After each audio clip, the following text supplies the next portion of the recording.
What's up, mammals? So today we're talking about doctors. Not our doctor, I mean doctors in general. So we're going to be talking about Dr. Joel Seedman, Dr. Jason Fung, and Dr. Erik Berg. Three very popular social media doctors. Now, I think Dr. Lane Norton said it best when he said, PhD does not automatically mean somebody knows what they're talking about. And that's true.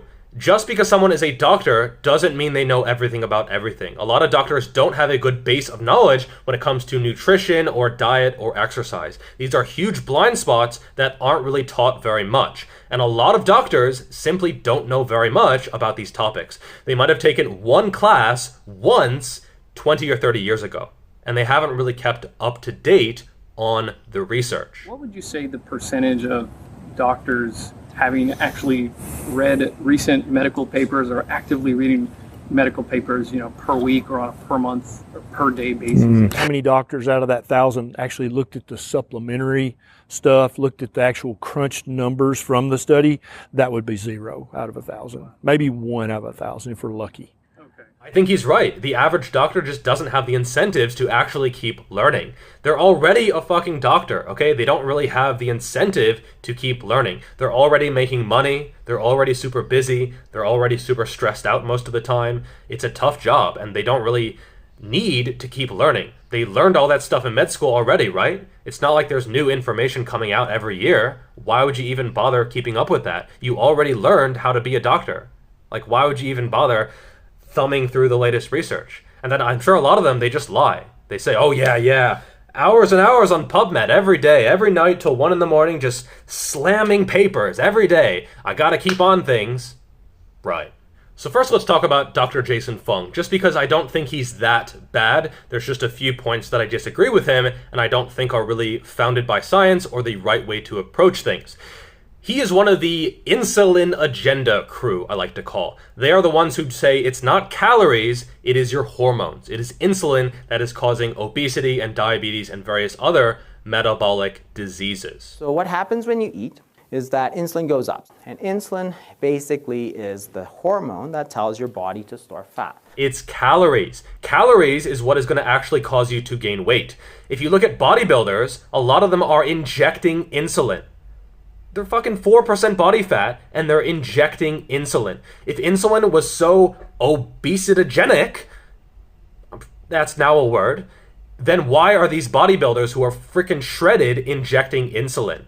Because it is anabolic. It is anabolic to fat tissue, but it is even more anabolic to muscle tissue. And if you're training hard, you need insulin. Without any insulin, you're never going to gain any muscle. Now, that insulin doesn't necessarily have to come from carbs. It can come from protein as well. But with a zero insulin diet, you're not going to gain any muscle. You're going to gain zero muscle because of this advice. So you don't always want to keep insulin low, and it is not always a bad thing to produce insulin. We have insulin for a reason. It is normal and natural to produce insulin. And we need to get out of the idea that insulin is always bad, because it is not the bad guy. Eating too many calories and being sedentary, those are the bad guys. So it stops your body from burning fat. You start to store some of the sugar and store some of the fat.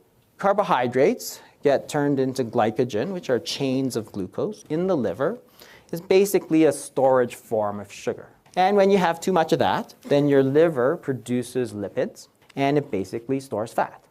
So when you don't eat, your insulin levels fall. And that's a signal to start pulling some of that energy out. So you're going to start by pulling some energy out from the glycogen, and you're going to pull some energy out of the stored fat. So he's right, but I think he goes about things in the wrong way, as you'll see later. If you start reducing your calories in, what your body is simply going to do is reduce the calories out. Whew! Okay, there's a lot of bullshit in this. That's what it does. Because it's not going to keep losing weight until you die. That's just ridiculous. If you're not affecting the insulin, you can't get at that fat. You're just going to reduce your calories out. I don't have any respect for anybody who purveys bullshit. Furthermore, he's saying if your calories in goes down, your calories out will go down as well. No. Okay, there is some metabolic adaptation. If you go into a big deficit, you're going to be eating less food, which means you require less energy to digest that food. Your thermic effect of food is going to go down as well. Also, your thyroid levels could go down if you're going on a low-carb diet, which obviously he doesn't really advocate because carbs also secrete insulin. And, you do get some level of metabolic adaptation, but it is not nearly what he's saying. If you go down 1,000 calories, it's not like your metabolism crashes 1,000 calories to go down with it. Maybe it crashes 100 or 200 or maybe even 300. But you're still going to be in a deficit, and you should still be focusing on the calories because that is what actually matters. That is what is actually accountable, traceable, trackable information, not your fucking insulin levels. Unless you're a diabetic, you should not be worrying about your insulin levels.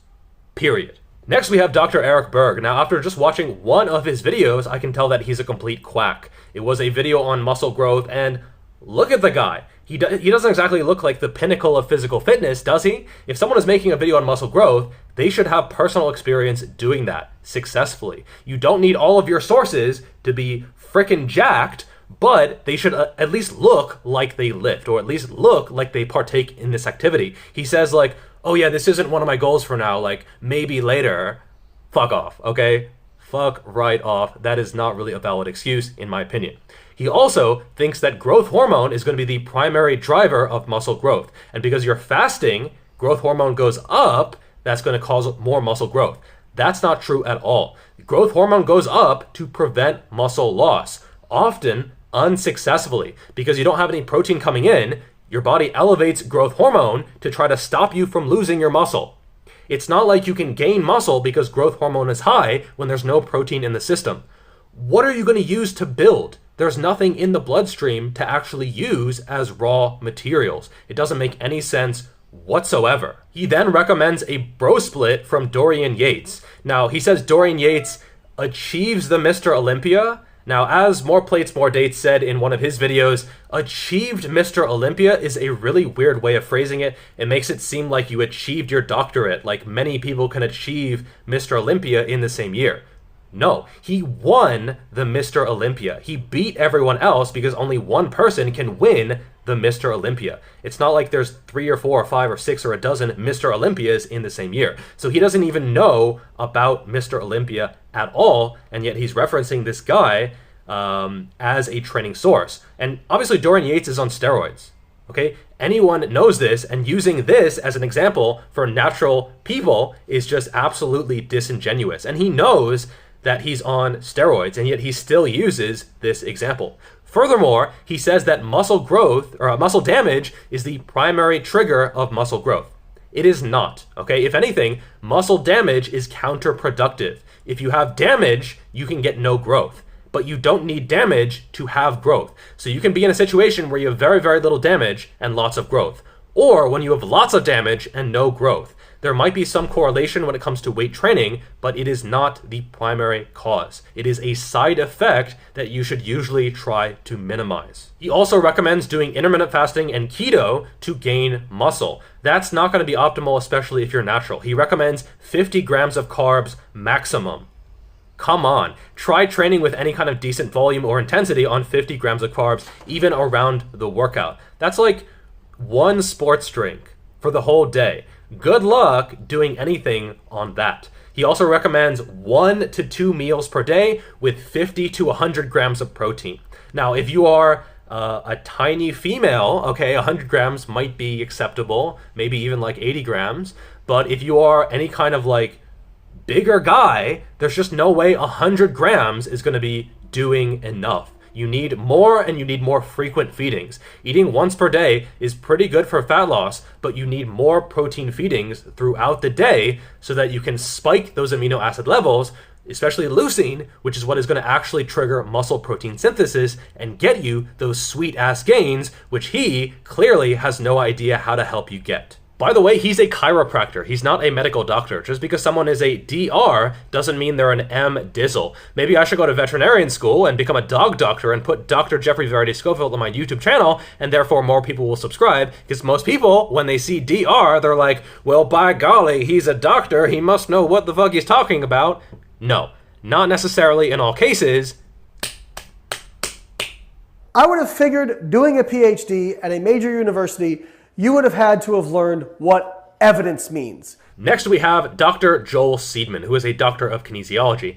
As Ankari Elite Fitness said, Dr. Joel is a troll. Dr. Joel, the troll, Seedman. End of story. he is a troll. There's just no way that he's not a troll. With his quarter squats, There was a recent study done that looked at full range of motion squats versus partial range of motion squats. They found that the full range of motion squats produced significantly better hypertrophy than the partial range of motion squats. closed eyes squats, with his closed eyes, hang power snatches, with his weird movements with bands and with like rotating trolleys to try to be innovative. I get it. You want to do something new. You want to capture people's attention. He has 200,000+ followers on Instagram, so it's clearly worked. He wants to get people talking. And clearly, I guess it's working. But still, that doesn't mean you should do any of these movements. Before you do something weird, ask yourself, why is this not common? Why is this not a basic movement? If it's not something like a squat, a bench, a deadlift, chins, rows, overhead press, some basic machines, etc., or a close variation, why are you doing it? You need a very specific reason, and you need either evidence or logic. Evidence is going to be best, but if you don't have any evidence, you should at least have logic. He provides some logic to some of his movements, but generally speaking, the logic is bullshit. Okay? You can provide logic for doing almost anything. You can say, okay, well, I'm doing this kind of movement in order to flex my bicep on screen. Okay, there's logic, but that doesn't mean it's actually going to be useful or functional or helpful. Okay? So avoid this kind of functional training. For the most part, it is just entertainment. Don't actually use it in your training. If you like to watch people do weird shit, go to the circus or go to his page. It's the same thing. He has trained professional athletes, but that means absolutely nothing, or at least very, very little. Jeff Cavalier also trained professional athletes. He was a coach for the Mets, and we know he doesn't actually know what he's talking about a large portion of the time. Sometimes, yes, but especially right after he left the Mets, he was doing all kinds of weird functional training, the same as Joel. I think Athlete X is better than Joel in terms of content, but at least Joel hasn't used fake weights. So that's something.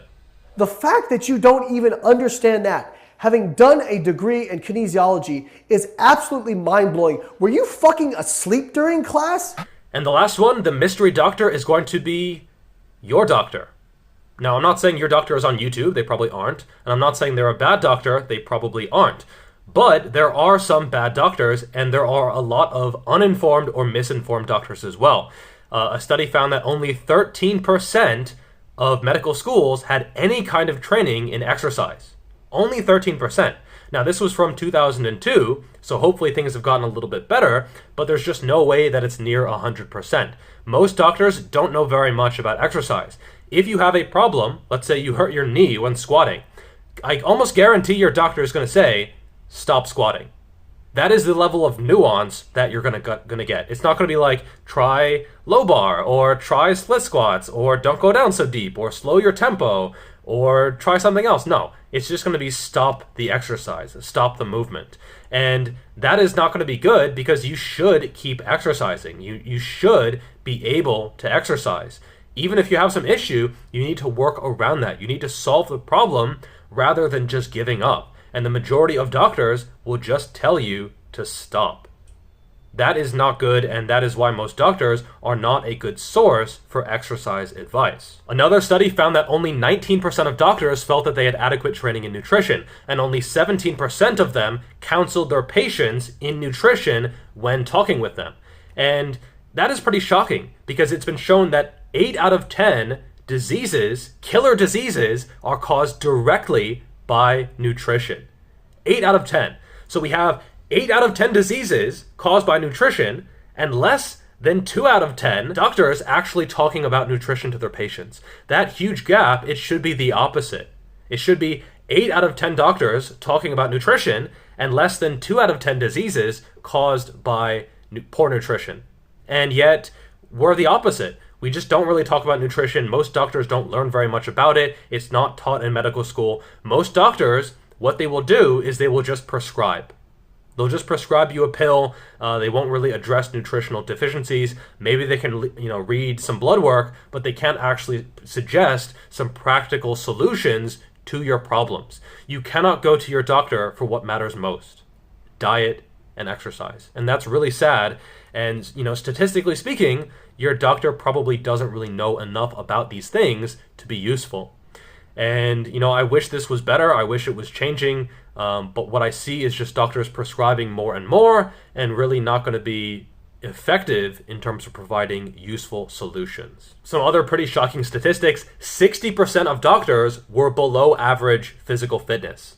So 60% were below average. You would think with their knowledge, with their position, with their expertise, they would be typically above average. But what you find is that for whatever reason, the typical doctor is actually less physically fit. Maybe they work long hours, it's stressful or whatever, but clearly they don't really know how to take care of themselves, let alone other people. Only 27% of doctors could recommend 3 ways for patients to incorporate exercise into their daily lives. How hard is that? Take the stairs, walk to the store, swim away from that shark. There you go. Easy. 61% of doctors could not calculate an effective exercise heart rate for their patients. So they couldn't just say like 140 to 160 based on your max. I mean, how hard can that be? This is really, really simple stuff that just they're not trained to do, and you should not rely on your doctor for exercise advice. If you are, chances are that they're not that great. I mean, they might be, but probably not. By the way, this is not a hit piece on doctors whatsoever. It's just saying with regard to nutrition and exercise, a doctor might not necessarily be a great source of information. Especially if they're on YouTube, if they have doctor in their name. Sure, they earn their doctorate, they want to put it in their name, but be aware that if they're mentioning the fact that they're a doctor all the fucking time, they are probably a quack. If you look at Dr. Lane Norton, he doesn't mention the fact that he's a doctor every single video. Same with Dr. Mike Israetel. You don't hear him spouting off every 5 minutes, oh, by the way, I'm a doctor. No, he did the work, he put in the work, and he is a doctor, but he doesn't need to mention that every other sentence because he is an actual expert. If you're a real expert, you don't need to try to convince people. You can just talk about your subject at length without embarrassing yourself like the doctors in this video. Ultimately, you should be skeptical. Skeptical of doctors, skeptical of me, skeptical of everyone. If you go into your fitness journey, naturally being skeptical, that is going to be much more productive, and you're going to protect yourself from these exploitative and exploitive, is that the same word? It might be, behaviors. Alright, that is all for this video. Make sure to like the video. It does help, probably, even though none of my videos ever appear in search for some reason.